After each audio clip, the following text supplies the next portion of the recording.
There was a preacher lives next door to me. He came over one day and said, "Mr. Jackson, I understand your daughter's sick." And I said, "Yes, sir." He said, "Would it be okay if I come in and pray for her?" I said, "Well, sure. Knock yourself out." And I thought he would say something like, "Our Heavenly Father who art in heaven," that type of prayer.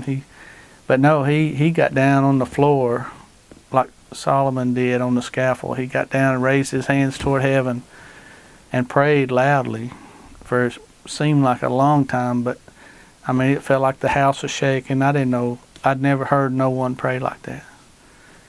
And I knew right then that he had something that I did not have. But, that subsided, and I went back to the self-centered ways of drinking, and yeah, it was just crazy. I would go to different stores and buy a beer because I didn't want the store clerks to know how much I was drinking each week. If I left the house, I'd carry a cooler with me, and the wife would have to drive. A good friend of mine, a dear friend, he asked, if he could help me, and I said, "Well, I'm fine. I don't have a problem." He said, "No, you got a problem. You need some help." He had that real joy about him, a real peace and joy, a natural joy that the Bible speaks of. And I wanted what he had, and I just didn't know what it was or how to get it. And he said, but he knew I had a drinking problem. He said, you need the Lord in your life." I said, "No, I can't live like those Christian people." He said, "Yeah, but what if you don't try?" When he said that, it really got my attention. I thought, I've got to do something, and I'll try this. And I got saved that day, received Christ that day, and went home from work that day. And my wife, which is the good wife, she met me at the door with a nice cold beer. She didn't know what had happened. She'd been raised in church. She knew what was involved in that. But when I came home, I said, "No, I don't think I want a beer today." She said, "What's the matter? Are you sick?" And I said, "Well, no." She said, "Well, what, did something happen at work?" And I said, "Yeah, I got saved at work." And she just started hopping up and down, screaming and carrying on, and she knew what that meant,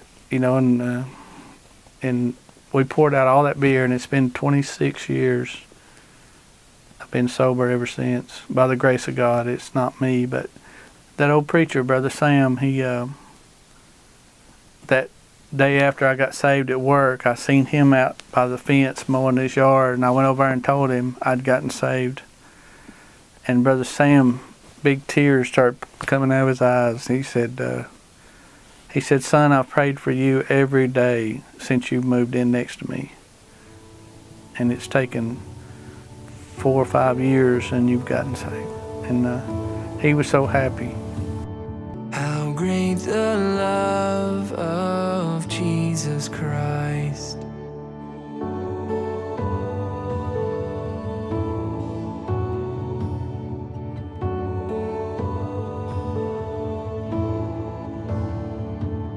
Upon the cross of Calvary, the blood was shed that pardons me. No longer bound, no more defeat. How great the